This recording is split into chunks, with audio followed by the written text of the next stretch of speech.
எல்லாருக்கும் வணக்கம். பொதுவா பெயர்ச்சி அப்படின்னாலே ஒரு இடத்திலிருந்து இன்னொரு இடத்துக்கு மாறுறதுன்னு அர்த்தம். ஆனா இந்த சூரிய பெயர்ச்சிங்கிறது நம்ம வாழ்க்கையோடவே கலந்த ஒரு விஷயம்.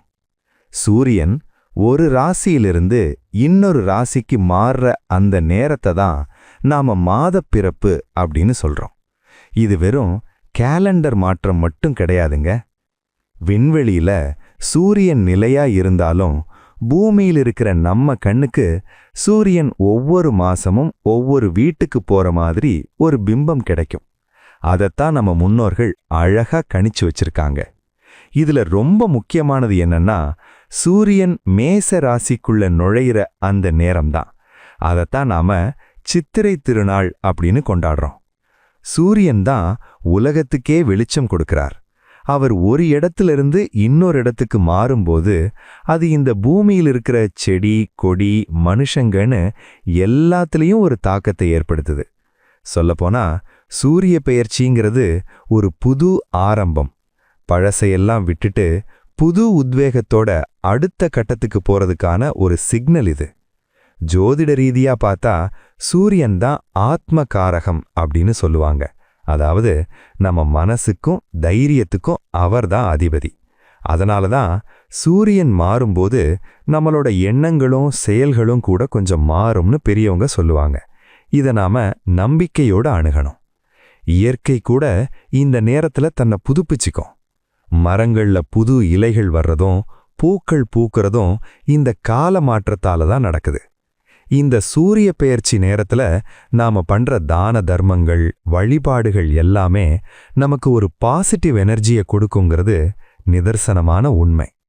குறிப்பா உழவர் பெருமக்களுக்கு இது ரொம்ப முக்கியமான நேரம். அறுவடை முடிஞ்சு அடுத்த சாகுபடிக்கு தயாராகிற ஒரு உன்னதமான தருணம் இது. இன்னைக்கு இருக்கிற அவசர உலகத்துல நாம காலத்தை கவனிக்க மறந்துடுறோம். ஆனா இந்த மாதிரி பெயர்ச்சிகள் தான் நேரம் எவ்வளவு முக்கியம் அப்படின்றத நமக்கு ஞாபகப்படுத்துது. இந்த மாற்றத்தை நாம வெறும் சடங்கா பார்க்காம நம்ம வாழ்க்கையில ஒரு நல்ல மாற்றத்துக்கான தொடக்கமா எடுத்துக்கணும்னு நான் கேட்டுக்கிறேன். வர்ற இந்த சூரிய பெயர்ச்சி உங்க எல்லாருடைய வாழ்விலையும் ஒளியையும் ஆரோக்கியத்தையும் நிம்மதியையும் கொண்டு வரட்டும்னு, அந்த வகையில ஒவ்வொரு ராசிக்கும் இந்த சூரிய பெயர்ச்சி என்னென்ன பலன்களை கொடுக்க போகுதுன்னு பார்ப்போம். அன்பான கன்னிராசி நேயர்களே, 2026 பிப்ரவரி 13 நடக்கப் போற இந்த சூரிய பெயர்ச்சி உங்க ராசிக்கு 6ஆம் இடமான கும்பராசிக்குள்ள சூரியன் நுழையிற நேரம். ஜோதிடத்துல 6ல சூரியன் வந்தா அலைமோதும் செல்வம்னு ஒரு வாக்கு உண்டு. அதாவது எதிரி, கடன், நோய், இந்த 3 விஷயத்திலையும் நீங்க ஒரு பெரிய வெற்றியை பார்க்க போறீங்க. இந்த பெயர்ச்சி உங்க வாழ்க்கையில என்னென்ன அதிரடி மாற்றங்களை கொண்டு வரப்போகுதுன்னு தெள்ளத் தெளிவா பார்த்துடுவோம். கன்னிராசிக்காரங்க எப்பவுமே ஒரு விஷயத்த நுணுக்கமா யோசிக்கிறவங்க. இந்த பெயர்ச்சி உங்களுக்கு ஒரு பெரிய ரிலீஃப் கொடுக்க போகுது. 6ஆம் இடம்ங்கிறது ருண ரோக சத்ருஸ்தானம். இங்க சூரியன் வரதுனால உங்களை ரொம்ப நாளா பாடாப்படுத்திக்கிட்டு இருந்த கடன் தொல்லைகள் ஒரு முடிவுக்கு வரும். தொழில் ரீதியா பார்த்தீங்கன்னா போட்டிகள் அதிகமா இருந்தாலும் உங்க புத்திசாலித்தனத்தால எல்லாத்தையும் முறியடிச்சு முன்னாடி வருவீங்க. புதுசா பிசினஸ்ல எதிரிகள் உருவானாலும் அவங்க தானாவே விலகிடுவாங்க. உத்தியோகத்துல இருக்கிறவங்களுக்கு இது ஒரு மிகச்சிறப்பான காலம். உங்கள மட்டம் தட்டணும்னு நினைச்சவங்க முன்னாடி நீங்க உயர்ந்து நிப்பீங்க. ஆபீஸ்ல உங்க கை ஓங்கும். பணப்புழக்கம் ரொம்ப தாராளமா இருக்கும். ஏதோ ஒரு வழியில கைக்கு காசு வந்துகிட்டே இருக்கும்.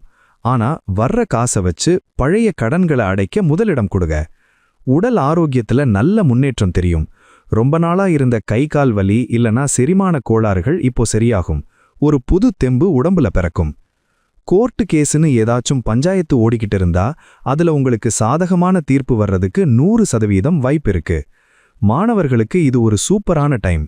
போட்டித் தேர்வுகள் எழுத போறவங்களுக்கு வெற்றி நிச்சயம். படிப்புல இருந்த மந்தநிலை மாறி ஞாபக சக்தி அதிகமாகும். குடும்பத்துல சின்ன சின்ன விவாதங்கள் வந்தாலும் அது உங்க வெற்றியை பாதிக்காது. உறவினர்கள் மத்தியில உங்களோட செல்வாக்கு கூடும். திருமணமாகாத கன்னிராசி நேயர்களுக்கு தடைப்பட்டு வந்த வரன்கள் இப்போ தானா அமையும். நல்ல இடத்துல இருந்து சம்பந்தம் வரும். வேலை தேடிக்கிட்டு இருக்கிற இளைஞர்களுக்கு கை நிறைய சம்பளத்தோட ஒரு கௌரவமான வேலை இந்த மாசமே கிடைக்க வாய்ப்பிருக்கு. வெளிநாடு போறதுக்கான முயற்சிகள் செஞ்சுகிட்டு இருந்தா விசா சம்பந்தப்பட்ட தடைகள் இப்போ நீங்கும். பயணங்கள் லாபகரமாக அமையும். சொத்து சம்பந்தப்பட்ட விவகாரங்கள்ல உங்களுக்கு சாதகமான சூழல் நிலவும். பூர்வீக சொத்து கைக்கு வர்றதுக்கான காலம் இது. பெண்களுக்கு வீட்டுல உங்களோட சொல்லுக்கு மரியாதை கூடும். வேலைக்கு போற பெண்கள்னா அங்க உங்களுக்கு ஒரு பெரிய அங்கீகாரம் கிடைக்கும். பழைய நண்பர்கள் மூலமா ஒரு புது பிசினஸ் வாய்ப்பு வரும். அதை சரியா பயன்படுத்திக்கிட்டா பின்னாடி பெரிய லாபம் பார்க்கலாம். தாய் வழி உறவினர்களோட இருந்த கசப்புணர்வுகள் நீங்கி ஒரு இணக்கமான சூழல் உருவாகும். அவங்க கிட்ட இருந்து எதிர்பார்த்த உதவி கிடைக்கும். எதிரிகள் இப்போ உங்ககிட்ட வந்து சமாதானமா போகலாம்னு சொல்லுவாங்க. ஆனா அவங்க கிட்ட ரொம்ப நெருங்காம ஒரு இடைவெளி விடுறது நல்லது. வீடு, வண்டி வாகனங்கள் பழுது பார்க்கும் வேலைகள் இப்போ நடக்கும். அதுக்காக கொஞ்சம் செலவானாலும் மனசுக்கு திருப்தியா இருக்கும். வியாபாரத்துல புது யுக்திகளை புகுத்துவீங்க. மத்தவங்க செய்யாத ஒரு விஷயத்தை செஞ்சு கஸ்டமர்களை ஈர்ப்பீங்க. லாபம் அதிகரிக்கும். மனசுல ஒரு தைரியம் பிறக்கும். எதிரி யாரா இருந்தா என்ன, என்னால ஜெயிக்க முடியுங்கிற ஒரு கான்ஃபிடன்ஸ் உங்க பேச்சிலேயே தெரியும். உங்களுக்கு கீழே வேலை செய்யறவங்க கிட்ட கொஞ்சம் கனிவா நடந்துக்கோங்க. அவங்களால உங்களுக்கு ஒரு பெரிய லாபம் காத்துக்கிட்டு இருக்கு. அரசாங்கத்துறையில வேலை பார்க்கறவங்களுக்கு பதவி உயர்வு அல்லது இடமாற்றம் நீங்க கேட்ட மாதிரியே அமையும். முதலீடுகள் செய்யறதுக்கு முன்னாடி ஒரு தரம் யோசிங்க.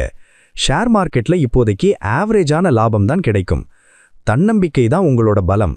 ஆனா அது அதிக பிரசங்கித்தனமா மாறிடாம பாத்துக்கோங்க. யாரையும் எடுத்தெறிஞ்சு பேசாதீங்க. உங்க வெற்றி சிலருக்கு பொறாமையை தரும். அதனால தேவையில்லாத பகை வேண்டாம். ஆன்மீகத்துல ஈடுபாடு அதிகமாகும். கோவில்களுக்கு போயிட்டு வர்றது மனசுக்கு ஒரு பெரிய நிம்மதியை கொடுக்கும். கடன் கொடுக்காதீங்கன்னு முதல்லையே சொன்னேன், அதை திரும்பவும் சொல்றேன். ஏன்னா இந்த நேரத்துல கொடுத்தா திரும்ப வர்றது கஷ்டம். சாப்பாட்டுல காரத்தை குறைச்சிக்கிட்டு காய்கறிகளை அதிகமா சேர்த்துக்கோங்க. ஆரோக்கியம் இன்னும் மேம்படும். பிள்ளைகளோட கல்வி மற்றும் வேலைவாய்ப்பு பற்றி இருந்த கவலைகள் இப்போ நீங்கும். அவங்க ஒரு நல்ல நிலைக்கு வருவாங்க. திடீர்னு ஒரு ஆன்மீக பயணம் அமையலாம். அது உங்க வாழ்க்கையில ஒரு பெரிய மாற்றத்தை கொண்டு வரும். வாகன பயணங்கள்ல வேகம் வேண்டாம். டிராஃபிக் ரூல்ஸை கரெக்டா ஃபாலோ பண்ணுங்க. சமூகத்துல உங்களோட அந்தஸ்து உயரும். ஒரு பொது நிகழ்ச்சியில உங்களை கௌரவிக்க வாய்ப்பு இருக்கு. பேச்சுல ஒரு வசீகரம் இருக்கும். நீங்க பேசுறத மத்தவங்க உன்னிப்பா கவனிப்பாங்க. உங்களுடைய நீண்ட நாள் லட்சியம் ஒண்ணு இப்போ நிறைவேறும். அதுக்கான பாதை இப்போதான் உங்களுக்கு தெரியுது. முன்னோர்களோட ஆசி உங்களுக்கு எப்பவும் உண்டு. அவங்கள நினைச்சு ஏழைகளுக்கு அன்னதானம் செய்யுங்க. முதலீடுகள்ல கொஞ்சம் பொறுமை அவசியம். அவசரப்பட்டு எதையும் விற்கவோ இல்ல வாங்கவோ வேணாம். வேலையில இருக்கிற டென்ஷன் குறைய ஆரம்பிக்கும். மேலதிகாரிகள் இப்போ உங்க ஃப்ரெண்டு மாதிரி பழகுவாங்க. இந்த சூரிய பெயர்ச்சி உங்களுக்கு ஒரு வெற்றி நாயகன்கிற அந்தஸ்தை கொடுக்க போகுது. எந்த ஒரு காரியத்தையும் தைரியமா இறங்கி செய்யுங்க. உங்க ராசிக்கு இப்போ கிரகங்கள் சாதகமா இருக்கு. கடைசியா ஒண்ணு, நீங்க நினைச்சது எல்லாமே இந்த மாசம் நடக்க வாய்ப்பு இருக்கு. முயற்சியை மட்டும் விட்டுறாதீங்க. பரிகாரம்: கன்னிராசிக்கு அதிபதி புதன். சூரியன் 6ஆம் இடத்துல இருக்கிறதுனால நீங்க புதன்கிழமை அன்னைக்கு பெருமாள் கோவிலுக்கு போய் தரிசனம் செய்யுங்க. ஞாயிற்றுக்கிழமை காலையில ஏழை எளியவங்களுக்கு தயிர் சாதம் தானமா கொடுங்க. ஓம் நமோ நாராயணாய மந்திரத்தை தினமும் 27 முறை சொல்லுங்க. பசுமாட்டுக்கு அகத்திக்கீரை கொடுங்க. இன்னும் சிறப்பான பலன்கள் கிடைக்கும். இதே போன்று மீண்டும் ஒரு பதிவில் சந்திப்போம். நன்றி, வணக்கம். இந்த சேனல் உங்களுக்கு பிடிச்சிருந்தா மறக்காம சப்ஸ்கிரைப் பண்ணுங்க, ஷேர் பண்ணுங்க, லைக் பண்ணுங்க, கமெண்ட் பண்ணுங்க.